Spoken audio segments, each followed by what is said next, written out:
আসসালামু আলাইকুম ওয়া রাহমাতুল্লাহি ওয়া বারাকাতুহু। আশা করি সবাই সুস্থ আছেন, ভালো আছেন, সেই কামনা নিয়ে আজকে আরেকটা বিষয় নিয়ে আপনাদের সামনে হাজির হইলাম। সেটা হচ্ছে মুখের স্ক্রাব। মুখের স্ক্রাব আপনারা সবাই করতে পারেন, কিন্তু আবার অনেকেই স্ক্রাব থেকে দূরে থাকবেন।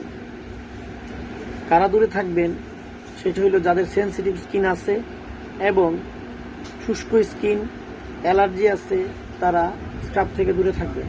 মানে স্ক্রাব ইউজ করলে দেখা গেছে ভালোর জন্য করবেন, হিতে বিপরীত হইতে পারে।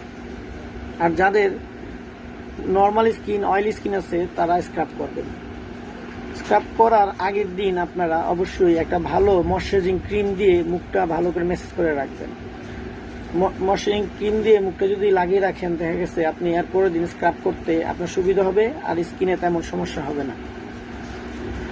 স্ক্রাব করার সময় অবশ্যই স্ক্রাবটা হাতে নিয়ে হালকা একটু পানি দিয়ে সফট করে নেবেন। নিলে ফুল মুখে লাগিয়ে আপনি আলতো করে ম্যাসেজ করবেন, বেশি জোরে জোরে ডলবেন না।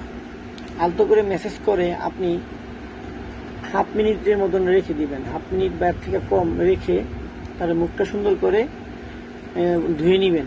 ধোয়ার পরে আপনি একটু সুষম গরম পানি দিয়ে যদি ধোন তাহলে আর একটু ভালো হয়। স্ক্রাব করার পরে মুখের কোষ তুলে ত্বকের জেল্লা ফেরানোর জন্য স্ক্রাব করা সত্যিই প্রয়োজন। সপ্তাহে আপনি 2 দিন স্ক্রাব করতে পারেন। স্ক্রাবটা সপ্তাহে 2 দিন করবেন, এর বেশি করবেন না।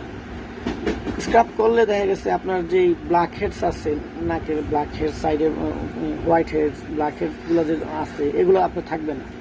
স্কিনের লোমকূপগুলো আপনার আস্তে আস্তে ধীরে ধীরে ছাড়বে এবং এই black heads are white heads এগুলো দূর হয়ে যাবে।